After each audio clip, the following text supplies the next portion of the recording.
Kisah Khalifah Umar bin Khattab menaklukkan Baitul Maqdis tanpa kekerasan.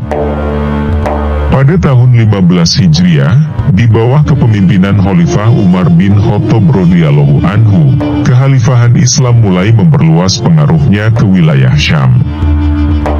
Kekaisaran Bizantium, yang sering disebut sebagai Romawi Timur atau Rum, berpusat di Konstantinopel. Setelah serangkaian kemenangan besar atas Kekaisaran Bizantium, termasuk kemenangan di pertempuran Yarmouk, pasukan Muslim yang dipimpin oleh Abu Ubaidah bin Al-Jarrah mengepung Baitul Maqdis. Namun, penduduk kota yang mayoritas beragama Kristen menolak menyerah kecuali kepada Umar bin Khattab sendiri. Mendengar kabar itu, Umar, seorang pemimpin yang dikenal dengan kesederhanaannya, memutuskan untuk berangkat dari Madinah menuju Baitul Maqdis. Ia hanya ditemani seorang pelayan dan seekor unta. Mereka bergantian menunggang unta sepanjang perjalanan yang panjang itu. Ketika Umar tiba di wilayah Syam, ia disambut oleh Abu Ubaidah bin Al-Jarrah dan para sahabat. Mereka berharap bisa menyambut Umar dengan cara yang lebih megah, sesuai dengan adat setempat. Tapi Umar menolak segala bentuk kemewahan, menegaskan bahwa ia datang bukan untuk mencari kehormatan duniawi, tetapi untuk menegakkan keadilan. Setelah beberapa hari di Syam, Umar melanjutkan perjalanan menuju Baitul Maqdis. Ketika sampai di gerbang kota, ia disambut oleh Sophronius, pendeta besar Kristen di Baitul Maqdis. Pendeta tersebut sangat terkesan dengan kesederhanaan dan sikap rendah hati Umar, yang datang dengan pakaian sederhana, jauh dari kesan mewah. Penduduk Baitul Maqdis akhirnya sepakat menyerahkan kota itu kepada Umar, dengan syarat jaminan keselamatan bagi penduduknya. Kemudian, Umar membuat sebuah perjanjian damai yang menjamin keamanan penuh bagi seluruh penduduk Kristen di kota itu.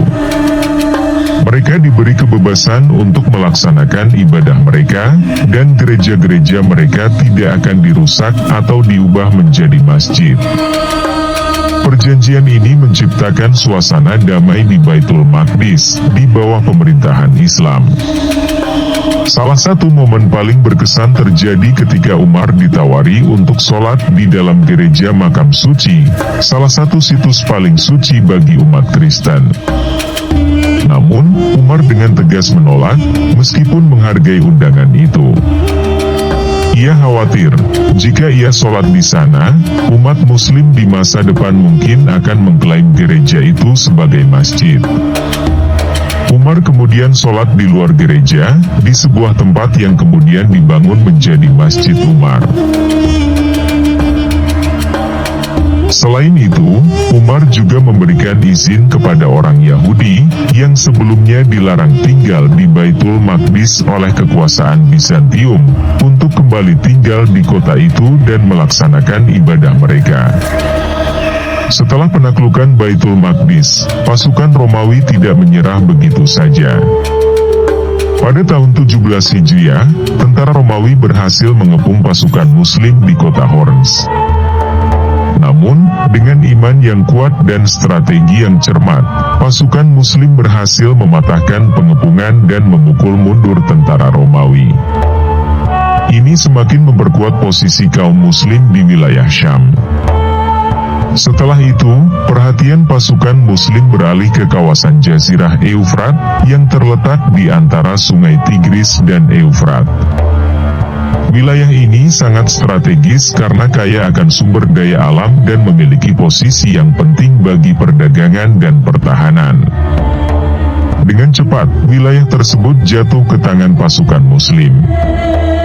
Walaupun fokus utama berada di Syam dan Romawi, kekhalifahan Umar juga harus berurusan dengan ancaman dari selatan, yaitu dari Habasyah, atau yang sekarang dikenal sebagai Ethiopia.